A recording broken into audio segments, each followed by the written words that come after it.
Marcus Browne gets off the mat and gets a unanimous decision over Castillo. But what did he really prove? 5, 4, 3, 2, 1. You can hate him for not making that fight happen, but this is an unbiased show. We talk boxing. If it is just some missed details, the Double RT Boxing Show, Mr. A is here to help you, because that's what we do.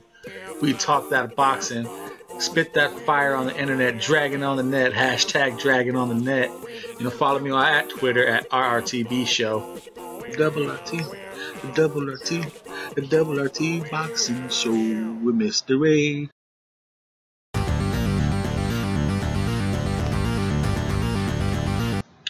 Marcus Browne. Oh shit. Fucking hawk's just sitting right here in the tree. This hawk's about to... Hopefully this hawk don't attack me during this video, but he's about to attack something. Oh man. Where's my phone at? I wish I could just... It's a nice ass bird right there. Oh, sorry to go off track on that one. Just kind of scaring me out though. Okay. Marcus Browne, he defeated Castillo. I guess you could say by default. Castillo just didn't let his hands go for the first 5 rounds. You know, it was nothing but like a couple pawing out jabs, feints. Browne threw a couple jabs to the body. So you just had to give him the rounds just for being active.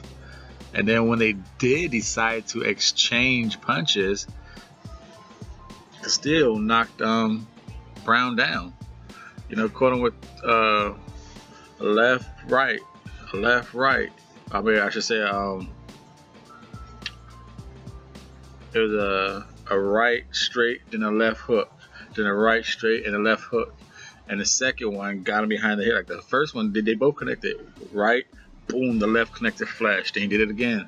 Boom, and the second one got him behind the ear. And Marcus Browne kind of fell forward with his hands down. It was no slip. It was a clean connection.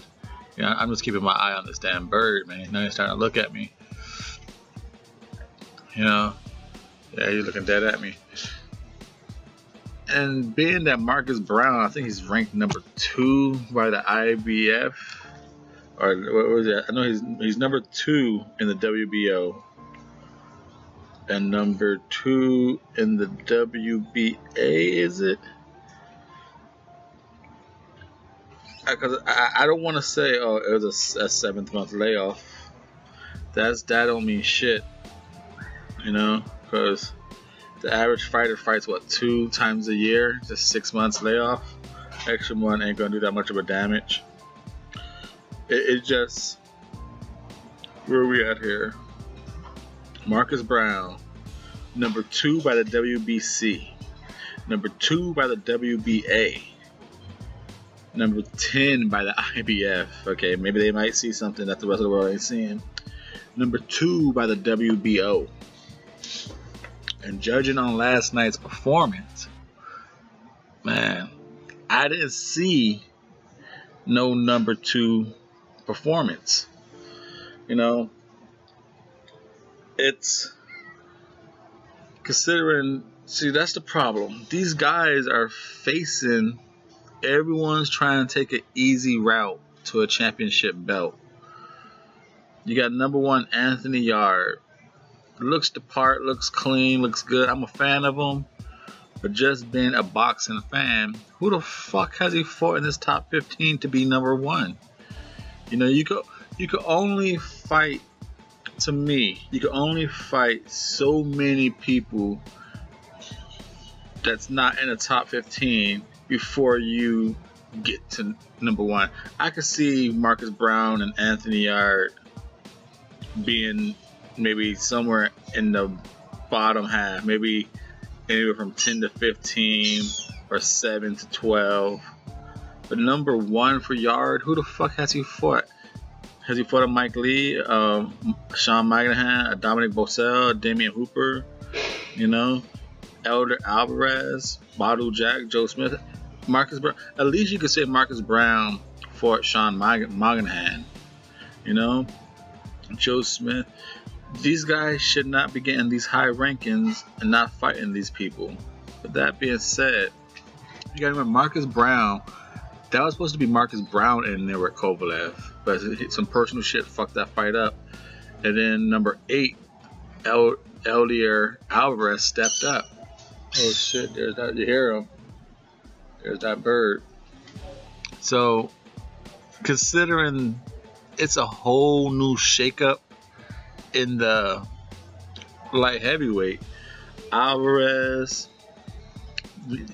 We'll see how fast Anthony Yarde to take his title shot, because Anthony Yarde is only ranked in the WBO, and that's it. But he's number 5 in the IBF. I'm sorry. So we'll see how fast Yarde or Browne, see if they get a title eliminator shot. With Alvarez, with number 8 stepping up and beating the champ the way he did, the cold hard crusher knocking his ass out. That was a horrible performance by number 2 Marcus Browne, getting dropped by a guy no one heard of. You know, that was a horrible performance. Like I said, he won by default because it was a 10-round fight, and the first 4 rounds Castillo didn't throw no punches. And even through the rest of the fight, Castillo did not really throw punches. So Marcus Browne won by default. He got dropped in this fight. Not a good look for number 2. Like I said, Marcus Browne, he needs to go back to the drawing board, because you know he looked good up until this fight. You know, I get it. Get the W first, look good, pretty on the next fight. You know, get the W, look good on the next fight. But what if your next fight ain't a fucking title fight, man? You're number 2, man. You always gotta look good. Always gotta look good. That's just how I feel, man. You gotta. When you got number 8 coming in knocking out the champ, and then number 2 goes down to a nobody, doesn't look good. This is the Double RT Boxing Show. I'm your host, Mr. A. Thank you for tuning in.